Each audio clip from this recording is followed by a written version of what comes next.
자, 오늘은 거울하고 넥타이 그리고 집게를 머리 집게죠. 머리 집게를 가지고 화면 구성하는 방법에 대해서 조금 얘기를 해볼게요. 일단 제일 중요한 거는 거울이죠. 거울에서 보여질 수 있는 어떤 이런 반사되는 반영에 대한 어떤 부분들을 조금 더 명확하게 보여준 그림들이 이 앞에 이렇게 몇 작품이 나와 있는데, 일단 제가 봤을 때는 제일 중요한 게 이 반영이 됐을 때 어떤 우리가 인지되는 어떤 부분, 반영이 조금 더 명확하게 우리가 인지가 되는 부분들이 잘 이렇게 표현된 그림들이 좀 점수를 잘 받지 않을까라는 생각이 들어요. 우선 넥타이도 그렇고 거울도 그렇고 집게도 그렇고 대부분 면제와 선제로만 이루어져 있죠. 그러다 보니 학생들이 이제 이 덩어리적인 부분들을 어떻게 이제 해석을 해서 우리가 면제를 조금 이렇게 만다든지 아니면은 이렇게 펼친다든지 했을 때 기본적으로 어떤 점적인 요소가 좀 인지가 될 수 있도록 하는 게 제일 중요한 것 같아요. 그래서 제가 봤을 때 이런 그림, 그리고 이런 그림들 같은 경우는 점의 요소들을 조금 이렇게 말아서 점의 요소들을 조금 연출을 해서 또 우리가 이렇게 반사되고 반영이 되는 부분에서 조금 더 인지가 빠르게 좀 표현이 된 그림들 같아요. 반면에 이런 그림이나 이런 그림 같은 경우는 좀 분산돼 있죠. 선들이 어떤 점적인 요소들의 어떤 느낌들보다는 면을 이렇게 풀어헤치다 보니 어떤 반영되는 어떤 이미지들이나 이런 것들이 조금 우리가 인지가 빨리 안 되는 부분, 이런 것들이 있다 보니 조금 산만해 보이는 좀 경향이 있어요. 이런 그림도 마찬가지죠. 이렇게 우리가 집게를 이렇게 집어서 어떤 뭉쳐준다든지 이렇게 했을 때 어떤 덩어리적인 느낌들을 인지가 할 수 있잖아요. 근데 그런 연출들이 좀 명확하게.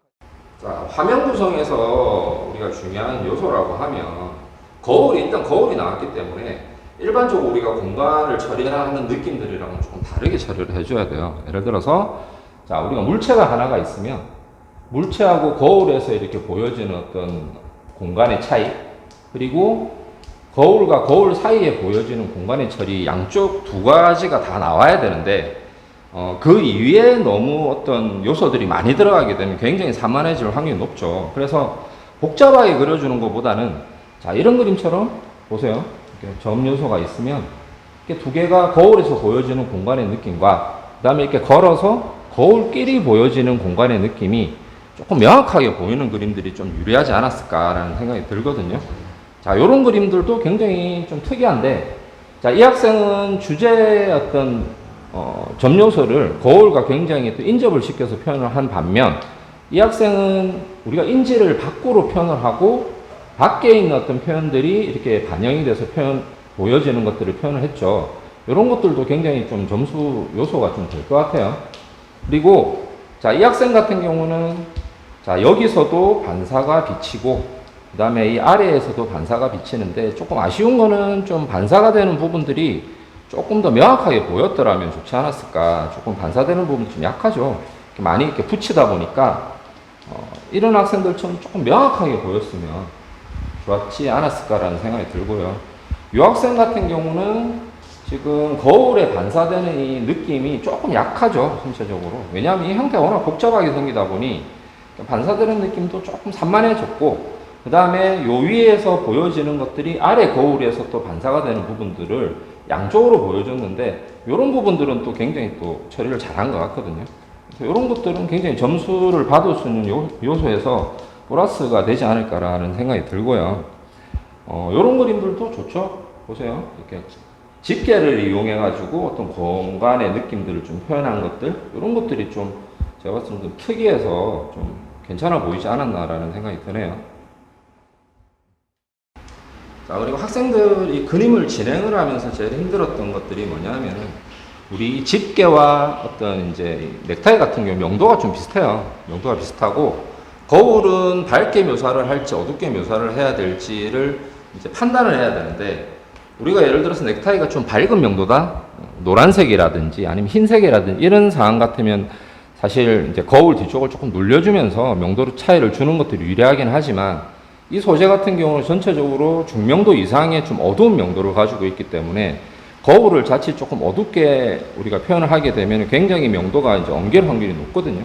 그래서 요런 학생들은 굉장히 좀 밝게, 거울을 좀 밝게 묘사를 하면서 넥타이가 가지고 있는 명도를 좀 더 명확하게 잘 보여준 그림이고, 자, 요런 그림들 조금 조심해야 되는 것들이, 자, 여기에 있는 반사각에 대한 느낌들은 명확하게 잘 표현이 됐는데, 이 집게하고 이 넥타이하고의 명도가 조금 대비가 약하죠. 그러다 보니까 조금 우리가 봤을 때 좀 어둡다라는 느낌이 들어요.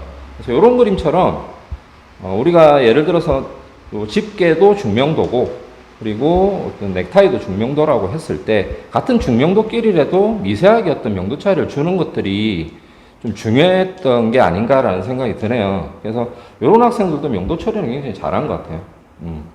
좀 명도 처리는 잘한 것 같고, 이 학생 같은 경우는 조금 어둡죠. 전체적으로.